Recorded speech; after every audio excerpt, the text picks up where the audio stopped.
आज हम स्टार्ट करेंगे पंजाब बोर्ड क्लास 10 मैथमेटिक्स। इसमें चैप्टर नंबर 2 एक्सरसाइज हम करेंगे 2.4। 2.4 करने से पहले हम सबसे पहले देखेंगे कि इसमें नेचर ऑफ रूट्स जो है वो क्या होता है। फर्स्ट पॉइंट है हमारे पास, if B square minus 4ac greater than 0 and is a perfect square, मतलब इसका जो आंसर हो बी स्क्वायर माइनस 4ac का वो ग्रेटर दैन 0 भी हो और परफेक्ट स्क्वायर भी हो, then the roots are rational, real होंगे एंड अनइक्वल। रैशनल मीन्स कि वो डिवाइड की फॉर्म में नहीं होंगे, सिंपल आपके पास नंबर्स होंगे, और अनइक्वल होंगे, जो दोनों आंसर्स आएंगे वो अनइक्वल है। सेकंड पॉइंट है हमारे पास, if B square minus 4ac greater than 0 and is not a perfect square, मतलब वो किसी का परफेक्ट स्क्वायर ना हो, then the roots are irrational and unequal. Irrational means वो डिवाइड की फॉर्म में होंगे। थर्ड पॉइंट है हमारे पास, if B square minus 4ac is equal to 0 then the roots are real and equal.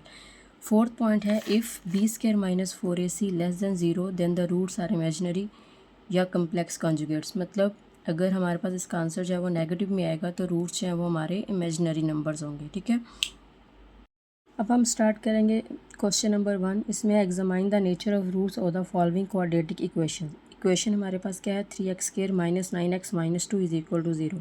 हमने इस नेचर ऑफ रूट्स फाइंड करने के लिए हमने यहाँ पे डिस्क्रिमिनेंट लगाना है। डिस्क्रिमिनेंट क्या होता है, discriminant is equal to b square minus 4ac is equal to 0।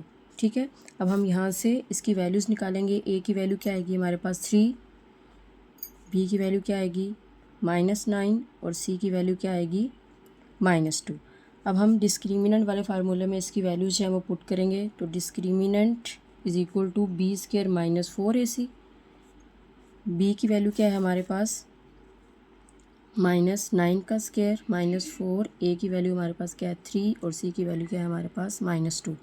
तो -9 का स्क्वायर क्या आएगा 81, स्क्वायर की वजह से माइनस पॉजिटिव हो जाएगा, प्लस, और इसको हम मल्टीप्लाई करेंगे तो हमारे पास आंसर क्या आएगा 24 हो जाएगा। ठीक है, और जब हम इसको सॉल्व करेंगे तो ये हमारे पास क्या आएगा 105, जो कि ग्रेटर देन 0 है। ठीक है, अब हम ये देखेंगे कि 105 जो है वो किसी का स्क्वायर रूट बनता है, किसी का परफेक्ट स्क्वायर बनता है या नहीं बनता। तो 105 जो है वो किसी का भी स्क्वायर जो है वो नहीं बनता परफेक्ट स्क्वायर। तो ये हमारे पास रूट्स क्या होंगे, so roots are irrational and unequal.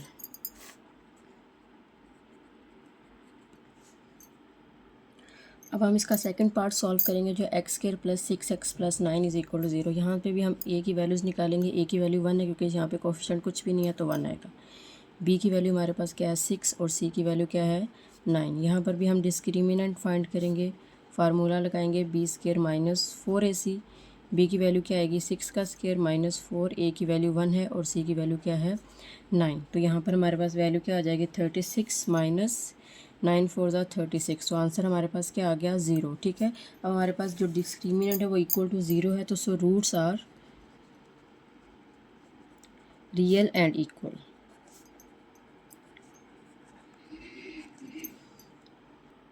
अब हम इसका थर्ड पार्ट जो है वो सॉल्व करेंगे। यहाँ पे a की वैल्यू क्या आएगी हमारे पास 2, b की वैल्यू हमारे पास क्या आएगी 4 और c की वैल्यू क्या है 5। अगेन हम डिस्क्रिमिनेंट लगाएंगे, बी स्क्वायर माइनस 4ac, तो 4 का स्क्वायर -4 इंटू 2 इंटू 5। तो आंसर क्या आ जाएगा 16 माइनस, इसको मल्टीप्लाई करेंगे तो हमारे पास क्या आएगा 40। तो आंसर क्या आ रहा है -24, जो कि लेस देन 0 है। ठीक है, अगर हमारा आंसर डिस्क्रिमिनेंट का नेगेटिव में आएगा तो रूट्स हमारे पास क्या होते हैं इमेजिनरी, रूट्स आर इमेजिनरी। उसके बाद क्वेश्चन नंबर पार्ट 4 है हमारे पास। इसमें a की वैल्यू हमारे पास क्या है 7, b की वैल्यू हमारे पास क्या है -6 और c की वैल्यू क्या है हमारे पास -1। अगेन डिस्क्रिमिनेंट लगाएंगे b square minus 4ac। b की वैल्यू हमारे पास क्या आएगी -6 का स्क्वायर -4 7 और इंटू -1। 6 का स्क्वायर क्या आएगा 36। इसको सॉल्व करेंगे तो आंसर क्या आएगा 28। और ये क्या बनता है हमारे पास 64, और 64 किसका स्क्वायर बनता है 8 का स्क्वायर। तो इट मीन्स कि ये हमारे पास परफेक्ट स्क्वायर है और ग्रेटर देन 0 है। So roots are rational and unequal.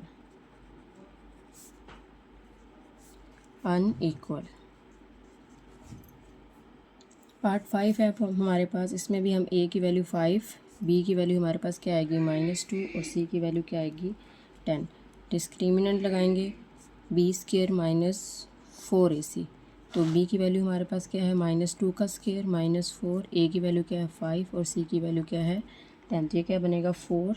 इसको सॉल्व करेंगे तो ये क्या आएगा -200, आंसर आएगा -196 जो कि है लेस देन 0। अब ये अगेन हमारे पास जो है वो नेगेटिव है, तो हमारे पास रूट्स क्या आएंगे, रूट्स आर इमेजिनरी।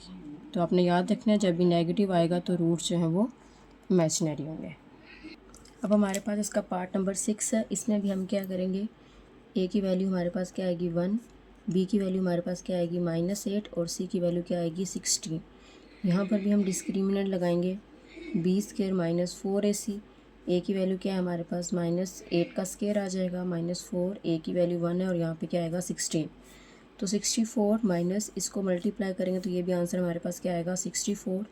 तो आंसर क्या आ गया 0। तो जब भी हमारे पास 0 है इक्वल टू 0 आंसर आएगा, तो हमारे पास जो रूट्स होंगे roots are real and equal. तो ये हमारे पास हमारा पार्ट 1 जो क्वेश्चन नंबर 1 जो है वो सॉल्व हो गया। अब हम स्टार्ट करेंगे क्वेश्चन नंबर 2 जो है कि है for what value of t the roots are 3x² + x + 9t = 0 are real and unequal. अब हमें ये पता है कि ये जो एक्सप्रेशन है क्वाड्रेटिक इक्वेशन है, इसके रूट्स जो हैं वो रियल और अनइक्वल है। इट मीन्स कि जो हमारा डिस्क्रिमिनेंट है वो ग्रेटर देन 0 है, ठीक है। तो हम क्या करेंगे, since the roots are real and unequal, जब आप ये लिखेंगे तो इट मीन्स कि ये b² -4ac ग्रेटर देन क्या है 0 है, ठीक है। अब हमारे पास यहाँ पर अगर हम वैल्यूज़ निकालें तो a की वैल्यू क्या है हमारे पास 3, b की वैल्यू हमारे पास क्या है 1 और c की वैल्यू हमारे पास क्या है 9t है, ठीक है, क्योंकि यहाँ पे 9 भी है और t भी है। तो 9t हमारे पास किसकी वैल्यू है c की।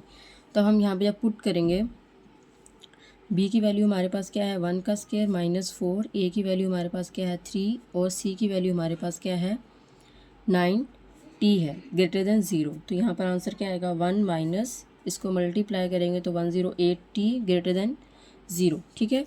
अब हम 108t को इक्वल की उस साइड पे ले जाएंगे, इनइक्वालिटी की उस साइड पे लेके जाएंगे तो ये क्या बनेगा 108t। अब हमने t की वैल्यू निकालनी है, तो आंसर क्या आएगा हमारे पास 108 ग्रेटर देन t, ठीक है। कि अगर t की वैल्यू हमारे पास 1/108 होगी तो रूट्स जो है हमारे पास रियल और अनइक्वल होंगे। ओके, नेक्स्ट क्वेश्चन नंबर 3 है हमारे पास, if the quadratic equation 16x² + 7px + 49 = 0 has equal roots then find the values of p। अब हमने इक्वल रूट्स हैं, इट मीन्स कि हमारे पास जो डिस्क्रिमिनेंट है वो b² -4 = 0 आएगा, ठीक है। तो इस सोल्यूशन में हम क्या करेंगे, सबसे पहले हम a की वैल्यू निकाल लेते हैं। a की वैल्यू हमारे पास यहाँ से क्या आएगी 16, b की वैल्यू क्या आ जाएगी हमारे पास 7p और c की वैल्यू क्या आ जाएगी 49 आ जाएगी, ठीक है। क्योंकि रूट्स इक्वल हैं तो हम क्या पुट करेंगे कि डिस्क्रिमिनेंट जो है वो हमारे पास b² -4ac = 0 है, ठीक है। तो b² -4ac = 0, b की वैल्यू हमारे पास क्या है 7, p का स्क्वायर -4, a की वैल्यू हमारे पास क्या है 16 और c की वैल्यू क्या है हमारे पास 49 = 0। तो ये हमारे पास क्या बनेगा 7p 49p² माइनस इसको मल्टीप्लाई करेंगे तो हमारे पास आंसर क्या आएगा 3136 = 0। तो इक्वल की उस साइड पे लेके जाएंगे तो हमारे पास ये क्या बन जाएगा = 3136। अब हमने p² की वैल्यू निकालनी है तो p² यहीं पे रहेगा और ये क्या आ जाएगा 3136 डिवाइडेड बाय 49। तो आंसर हमारे पास यहाँ से क्या आएगा p² की वैल्यू क्या आ जाएगी 64 आ जाएगी, ठीक है। और जब हम इसका स्क्वायर रूट लेंगे p² = 64, ठीक है। तो 64 किसका स्क्वायर होता है हमारे पास p = +-8 जो है वो हमारे पास क्या आ जाएगा आंसर आ जाएगा, क्योंकि 64 जो है वो 8 का स्क्वायर रूट होता है।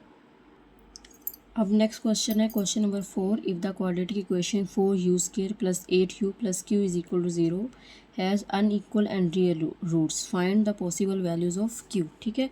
अब हम यहाँ पर भी सेम, क्योंकि अब ये रूट्स हमारे पास जो हैं वो अनइक्वल और रियल हैं, इट मीन्स के डिस्क्रिमिनेंट जो होगा हमारे पास b² -4ac ग्रेटर देन 0 होगा, ठीक है। अब हम a की वैल्यू निकाल लेते हैं। a की वैल्यू हमारे पास क्या है 4, b की वैल्यू क्या है 8, क्योंकि ये इन टर्म्स ऑफ u है हमारे पास, ठीक है। तो a की वैल्यू जो है वो 4 है, b की वैल्यू 8 और c की वैल्यू हमारे पास क्या आएगी, q आएगी। हम यहाँ पर डिस्क्रिमिनेंट लगाएं तो ये क्या बनेगा, 8 का स्क्वायर माइनस 4, a की वैल्यू 4 आएगी और c की वैल्यू हमारे पास क्या आएगी 4। तो 8 का स्क्वायर हमारे पास क्या होता है 64 माइनस 16 q ग्रेटर दैन 0, 64 यहीं रहेगा, इसको हम इक्वालिटी की साइड पे ले जाते हैं। अब 64 divided by 16 greater than q, तो q की वैल्यू हमारे पास क्या आएगी, ओके q लेस देन आएगा हमारे पास 4 के, ठीक है। इसको हमने शफल कर दिया है, q इधर आ गया और ये इधर, तो इसका मतलब हमारे पास जो वैल्यू आएगी वो क्या है, q लेस देन 4 के आएगा। हमारे पास लास्ट क्वेश्चन है, find the value for m if the quadratic equation mx square minus 8x plus 1 is equal to 0 has real and equal roots. अब रियल और इक्वल रूट्स है, इट मीन्स का discriminant जो है वो हमारे पास इक्वल टू 0 होगा, ठीक है। तो हम सबसे पहले यहाँ पे a की वैल्यू निकाल लेते हैं। a की वैल्यू हमारे पास क्या है m, b की वैल्यू हमारे पास क्या है -8 और c की वैल्यू हमारे पास क्या है 1 है, ठीक है। अब डिस्क्रिमिनेंट क्योंकि इक्वल टू 0 है तो हम क्या करेंगे, b square minus 4ac is equal to 0 put करेंगे। b की वैल्यू हमारे पास क्या है -8 का स्क्वायर माइनस 4, a की वैल्यू m है और c की वैल्यू क्या है 1 है, ठीक है। तो ये क्या बनेगा हमारे पास 64 minus 4m is equal to 0, तो 64 यहीं रहेगा, ये क्या बन जाएगा 4m। अब हम 4 को यहाँ पे ला के डिवाइड कर देंगे, इज इक्वल टू m, तो m की वैल्यू हमारे पास क्या आ जाएगी 16। तो ये हमारी एक्सरसाइज 2.4 जो है वो कंप्लीट हो गई है। नेक्स्ट एक्सरसाइज के लिए आप हमें जो है वो फॉलो करें।